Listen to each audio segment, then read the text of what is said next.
Okay, guys, quick deck review of Gear Chronicles. This is what I would be playing at Cardiff if I was playing at Cardiff, but what I qualified for Japan, so I haven't. So, starting Vanguard, TikTok, because of course it is. No, I'm just kidding.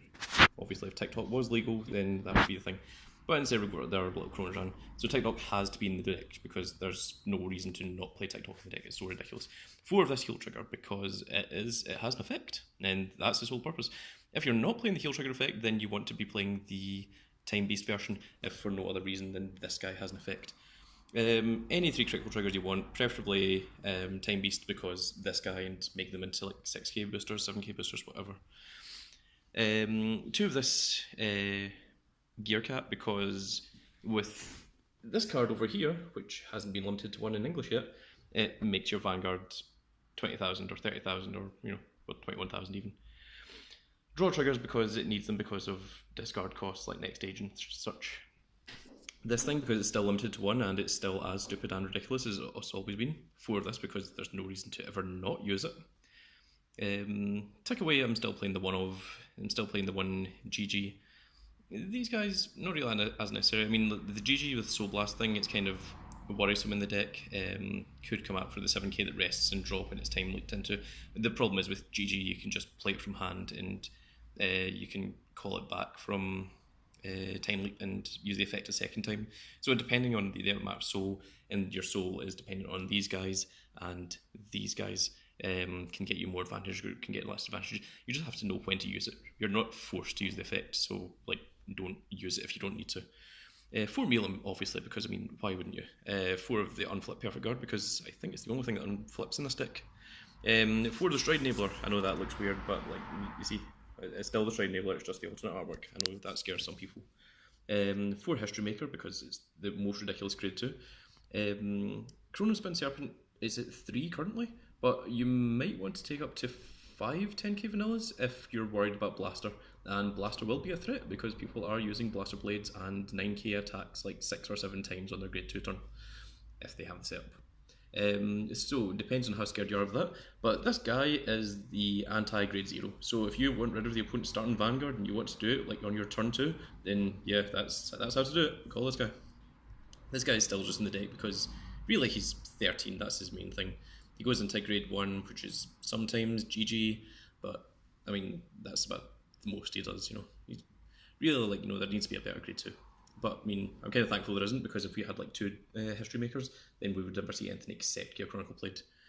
4 of Chronojet G, 3 of the original Chronojet. The reason why is because Chronojet G's effect is really stupid, especially if you have stuff like this in your hand. Just call this, time bleep it into a Milam, and then get the effect off of this, then go into your Milams, do your stupid things, do your crazy nonsense, etc, so on and so forth, and then you end up with 115 cards in hand, which is really impressive because you've got a 50 card deck. And it really confuses the opponent when you do that. It scares them. So here is our Stride lineup. There's a Stride lineup. Here you can screenshot it if you want, so that you don't have to like sit and listen to the rest of this. So the turn 1 Stride is always Death and Telekinesis because you're never not going to draw like 120 cards off of this thing.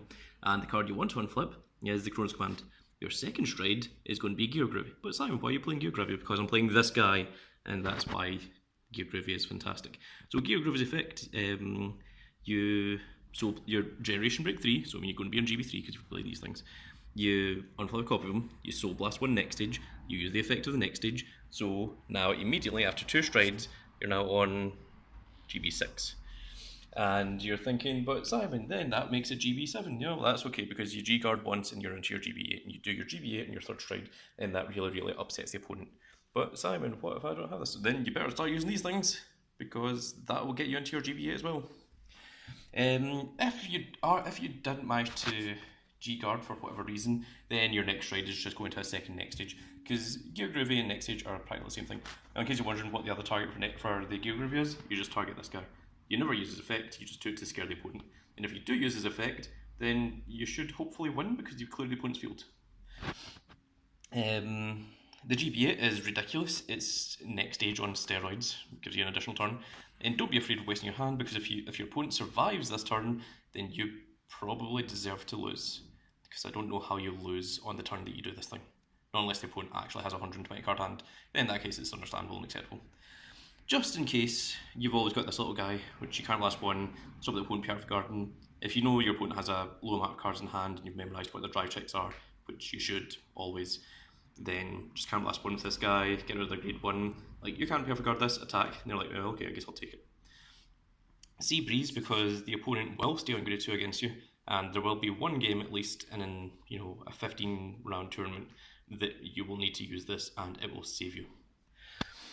G-Guards, okay, well, Hedge Round is still at 2 because it is absolutely ridiculous, but just in case you don't have the Soul Blast, you still have the original, and the original is still absolutely ridiculous. Puts card back, gets +5, and then this thing is really, really stupid.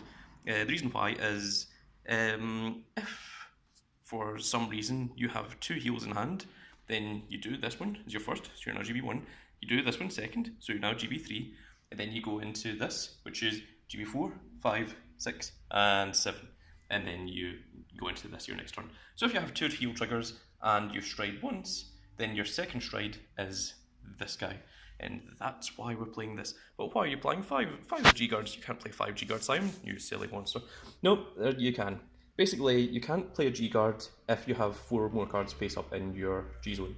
So, turn 1 G-Guard, turn 2, turn 3 G-Guard, turn 4 G-Guard, effect, unflip.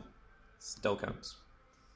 And so long as you don't screw up and do it the opposite way, then you're fine. Or I mean, you do any version of these 4.